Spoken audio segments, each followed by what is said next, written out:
On this edition of Fulton Law and Justice, she's Fulton's first ever female sharpshooter. We're on the range with Deputy LASHIRA Norwood, and we'll hear from her boss how she has changed the sheriff's office forever. And in our Restorative Justice segment, a look at the 2018 National Crime Victims' Rights Week. I'm Douglas Bell, and Fulton Law and Justice starts right after the break. Stay with us.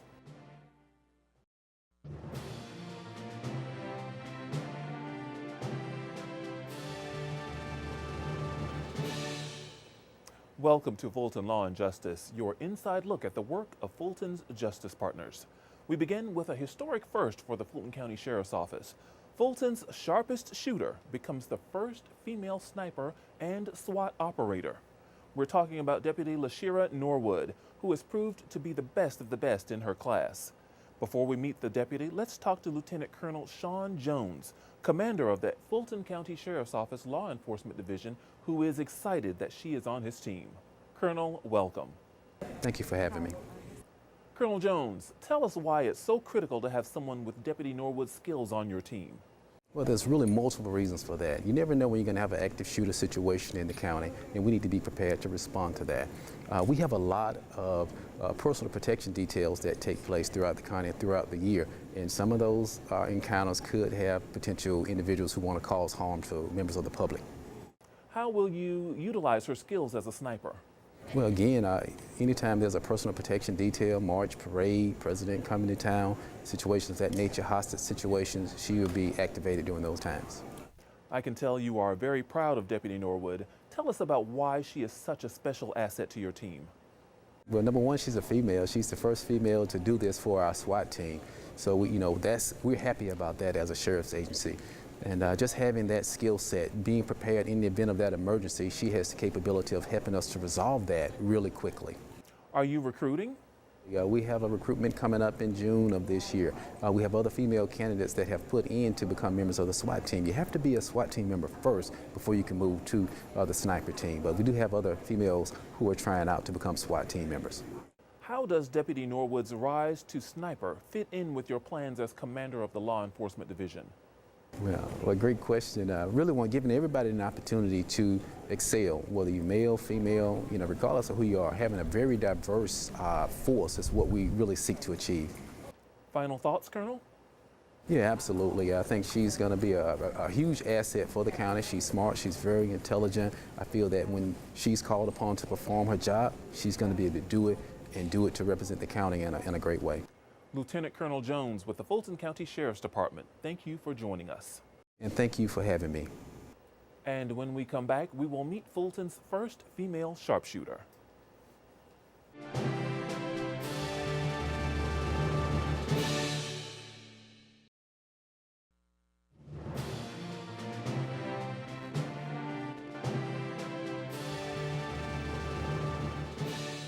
So what makes a woman with a master's degree in public health, who was also a student athlete in volleyball, track, and cheerleading, become not only a part of law enforcement, but also become Fulton's first female sharpshooter?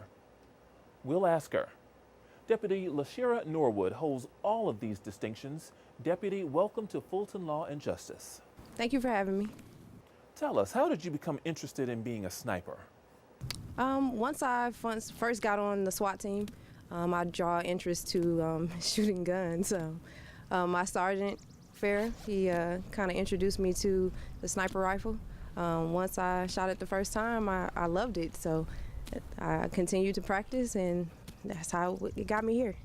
I understand that you were the top performer in your sniper class recently. Tell us more about that. It was a lot going on. I mean, we did different challenges and different skills just to see where we are at. And during that time, I was able to pretty much perform to the highest of my ability. And they pretty much recognized that and acknowledged that.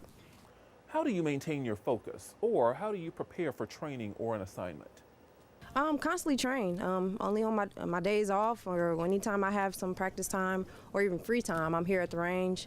I'm actually bugging my sergeant to actually come out here to help me every chance he gets. So constantly training, constantly staying on my craft.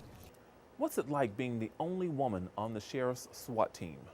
It's pretty much normal for me. I am the only girl of two older guys or older brothers, so it's pretty much normal. It's like family, so they treat me like a little sister and very overprotective, so it's pretty good.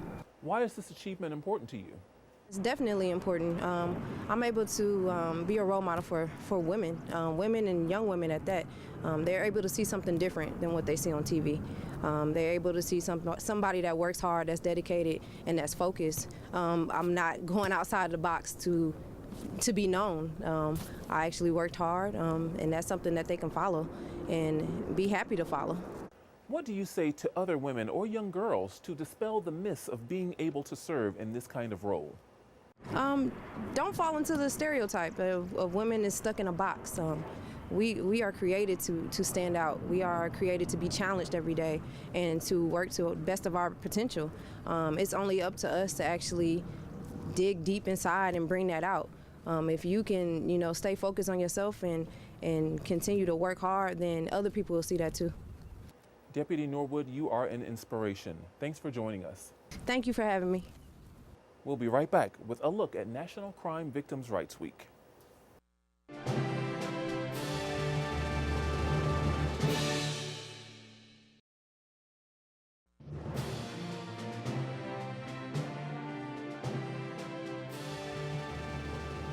Each spring, the nation pauses to bring attention to a disturbing but real issue in various communities: the issue of crime and its impact on victims. National Crime Victims' Rights Week happens each April, and it's the focus of this edition of Restorative Justice.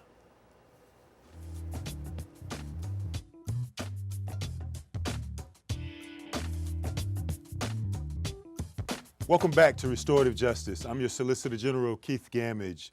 The Solicitor General's office prosecutes traffic and misdemeanor offenses such as domestic violence, theft, and DUI. Crime statistics show that victims in our country and in our county experience more than 5 million violent crimes and nearly 15 million property victimizations a year.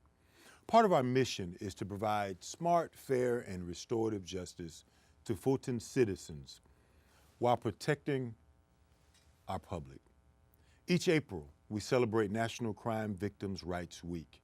The theme for 2018, Expand the Circle, Reach All Victims. In today's segment, we will meet the newest team of dedicated victim advocates in Fulton and learn how we support and serve victims of crime while commemorating our very special mission to help crime victims through local events. We'll also discuss how we work alongside organizations and within communities to reach all victims, or as we believe, survivors of crime. We're joined now by the Victim Assistance Unit within the Fulton County Solicitor General's Office and Director, Marla Patterson. Welcome to the show, Marla and team. Welcome. Thank you. Marla, please tell us what the Victim Advocate Division of the Solicitor General's Office is engaged in for the community. Currently, we have 9 victim advocates through the Solicitor General's Office. We currently work with community resource providers such as Partnerships Against Domestic Violence, Safe Families. These are organizations that can assist our victims with some of the needs that they need while they're pursuing their case through the criminal justice system. And what service do you find that victims in Fulton County are most in need of? I kind of think it depends on the victim and what their situation is when they come through the court system. We have a lot of victims that are in need of counseling services, and so a lot of our community providers are able to assist our victims with that. We have some victims that are in need of housing assistance, so we work with Partnerships Against Domestic Violence. They're able to easily identify shelters for the victims or offer them opportunities for other housing options. And I see you have Ms. Kenya Burke with you. Yes. Ms. Burke, what is a day in the life of a victim advocate like? It consists of working with victims, reaching out to them, providing them with information regarding the criminal justice process, walking them through that process. We really become part of their family, helping them through the process, through the criminal justice process, also linking them, like Ms. Patterson said, to different resources that are in the community that can help them through this process and then beyond the process as well. So it varies. Every day is not the same day. Every victim is not the same victim. And every situation we handle as far as it relates to the crime is different. Well, I know that you all are passionate about the work that you do. We are. What is it that motivates you to get up day by day and have to deal with what I know must be very stressful, emotional issues as you're servicing very often those folks who have been abused, taken advantage of, often by folks who are closest to them? For me to know that I can give someone the opportunity to have the voice that they've never had, that's what motivates me to get up every day to come to work and do the best that I can do. I can see, Ms. Burke, that you are becoming emotional just thinking about it. Thank you all for your service. Mr. Purcell, how are you today, sir? I'm good, thank you for having Good. me. And so you're one of the newest additions to the Victim Services Department. Is there a special sort of set of experiences that you think you bring or perspective as being a male in a unit where often it is women who are victims of crime, often at the hands of their male loved ones? Good question. I think I bring a unique skill set to the team because my background is psychiatric counseling as well as counseling in general. So with that being said, we've already had cases that had a couple of victims that suffered from some type of psychosis. And by me having that background, you know, that was added addition for me with the team to let them know that this particular victim does suffer from a particular psychosis, and they're taking certain psychotropic meds as well. So, I bring that unique perspective and prism from my background of counseling to the team. The work that you all do is critically important. Ms. Patterson, as the supervisor of victim services, are there some special duties that you have that others may not? Yes, I think as the Director of Victim Services for the Solicitor's Office, I'm responsible for making sure that that all the victims of crime all their needs, or most of their needs, are at least assessed, and we try to meet all of their needs by making sure that they're referred to the appropriate community providers. We want to focus on making sure that the victims are able to survive the criminal justice process and improve their lives, have their lives improve as they move past this crisis. So I think as the director, I want to make sure that my advocates are trained appropriately, that they feel comfortable and comfortable in their duties, and that they have the resources necessary to do their job well. Ms. Burke, can you recall an experience with a victim that impacted you in your life such that you still call attention to it? Yes, I have a case where the victim, her and the offender, they were dating for some time, lived together. He was arrested for becoming physical with her. While he was arrested, she was able to get a temporary protective order, and actually I assisted her in moving to another state. Well, after he got out of jail, he went to the same state that she was in, and I was the first person she called. And so I was able to link her with services down there, and I still communicate with her to this day. Just to touch in to continue to build that relationship with her so she'll know that I am someone that she can trust. Even though I linked her with services there, I built that relationship with her where she feels comfortable enough to come to me to share certain things that she may not share with the providers that are working with her in Florida, although they are doing a great job there. But I started from the beginning. She knows I know her history, everything that's going on. And so that case really sticks out to me because I definitely want to make sure she's safe. I want to make sure she has the resources, and I want to make sure she knows that our office, we're here for her and any services that she may need. So in the Solicitor General's office, we prosecute misdemeanors. A lot of our cases, of course, are cases involving domestic violence. Are there some special challenges, Ms. Patterson, to prosecuting cases involving intimate partner abuse? Yes, there are some special challenges to prosecuting those cases. Oftentimes the victims that come in on domestic violence charges, they don't even recognize that they've been involved in a serious crime. There's often times where they minimize, although they're hurt. And when you say minimize, what do you mean? Minimize, where they don't take the offense quite as serious. It's something that they've been dealing with for a while. They called the police to have the police remove the offender because they were scared at the time, but they don't necessarily want anything to happen to the person in reference to prosecution of a case. They oftentimes don't understand that their safety is at jeopardy if we don't pursue prosecution with this defendant. So they're often not, they're also very confused about the whole criminal justice process. So our advocates play a really big role in helping them become more comfortable, helping them to understand each hearing, each process for that, and linking them to the prosecutors who will be helping them pursue charges and ensuring that they're going to be safe out in the community. And so in Fulton County, do we have shelter or other care services available for people who need to flee or leave these abusive relationships? Absolutely. We have several domestic violence shelters in the Atlanta area or Fulton County area, really in Georgia. So if there's a need for a victim to get some type of shelter, and particularly shelter at a distance away from the defendant, we can help arrange that. So there are options for them. And Mr. Purcell, what would you tell folks who might be viewing the show and in a relationship where they're being abused? I would definitely tell them that there's help. They can get help. You know, it's not like back in the day when, you know, a woman was afraid to tell someone because she didn't think she had somewhere to go. But now, we're in the 21st century, you have officers like the Victim Witness Advocate Office that falls up under the Solicitor General's Office of Fulton County, that they can reach out to us, or we can reach out to them. If a case comes to our office, call them via telephone or cell phone, and let them know that they can come to the office and we can meet with them. And we can provide the services that they need to provide, and as well as prosecuting the case, you know, taking it, you know, further. Ms. Patterson, National Crime Victims Week is in April, where we pause to acknowledge survivors and be certain to support those in need. What can you tell us about the projects that the Solicitor General's Office is engaged in for National Crime Victims Week?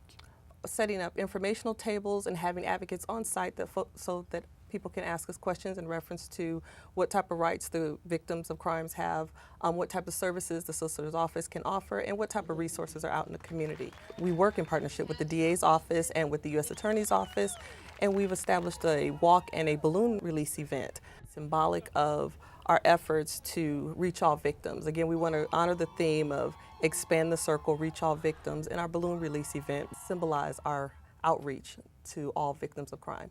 Thank you all so much. You all are heroes. Thank you for your dedicated service. Often the public doesn't know or is not exposed to the great work that you do. So thank you so very much, and thank you for being on the show here today. Thank you for having us. As you've heard today, restorative justice comes in many forms, including assisting the survivors of crime through the trauma they've endured.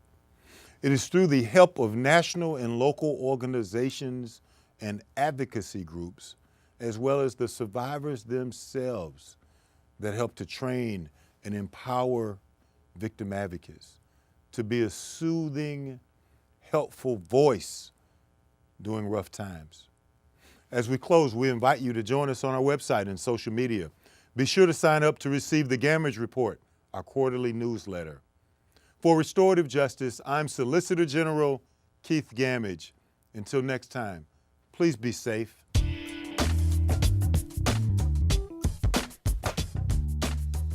Thank you, Solicitor. We'll be right back.